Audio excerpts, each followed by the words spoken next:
In a turn of events that has left royal watchers and fashion enthusiasts buzzing, Meghan Markle found herself at the center of a storm when her request for $500 from the Canadian government to fund a new outfit for the 2025 Invictus Games was not only denied but also publicly criticized by none other than John Stewart on The Daily Show. Stewart suggested, in his characteristic sharp wit, that perhaps Meghan should consider using her own funds for such personal expenses. This incident has painted a picture of a furious Meghan, whose expectations were clearly not met by a government that instead approved a modest $500 for Mary, the Princess of Denmark, for the same event. The controversy began to unfold when it was revealed through insider sources that Meghan had approached the Canadian government with a request for financial support for her wardrobe, aiming to make a statement at the Invictus Games, an event dear to her husband, Prince Harry's heart. The Invictus Games, which Prince Harry founded to aid the rehabilitation of wounded, injured, or sick armed services personnel, have always been a platform for both fashion and philanthropy, where attendees often use their attire to reflect the spirit of resilience and recovery. However, the Canadian government's decision to allocate the requested funds to Mary, the Princess of Denmark, instead of Meghan, has sparked debates about privilege, entitlement, and the optics of royal expenditure.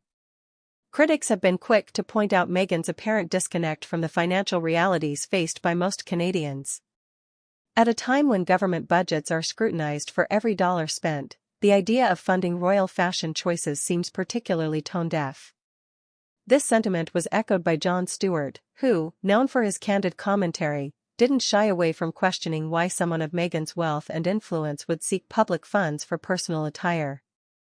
His remarks have not only fueled the media frenzy but have also painted Meghan in a light that many find unflattering, one of a royal who perhaps still hasn't fully adjusted to the nuances of public opinion and fiscal responsibility in a democratic society. Adding fuel to the fire, Meghan's reaction to the funding denial was described as one of fury, according to those close to the situation. This response has been juxtaposed with the grace shown by Mary, the Princess of Denmark, who accepted the modest sum with apparent gratitude and humility. The contrast here is stark. While Mary's approach was seen as embodying the spirit of the Invictus Games, Meghan's frustration was interpreted by some as an expectation of royal treatment that no longer applies in her post-royal life in North America. The narrative around Meghan's wardrobe choices has long been a point of contention. During her time as a working royal, her fashion was often scrutinized for its cost versus its impact. The public and media often debated whether her outfits were a strategic choice to promote sustainability, support local designers, or simply a display of opulence. Now, with this recent incident, that debate has reignited, with many questioning the rationale behind seeking government assistance for what is essentially a personal expense, especially in light of the charitable nature of the Invictus Games. The backlash was swift on social media and in op-eds, where commentators criticized Meghan's understanding of public funding and her role as a figure now more aligned with celebrity than royalty.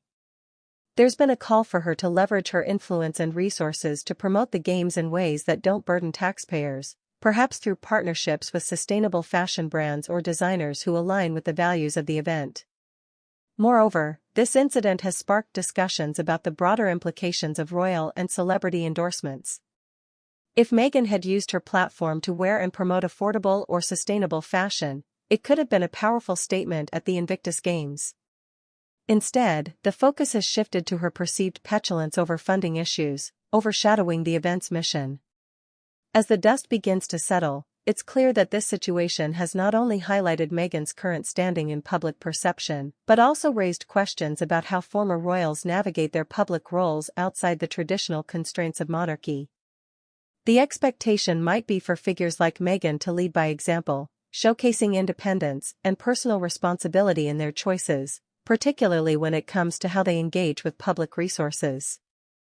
In conclusion, while the Invictus Games are meant to be a celebration of overcoming adversity, this wardrobe funding fiasco has instead turned into a narrative of Meghan Markle's apparent struggle with the transition from royal to public figure.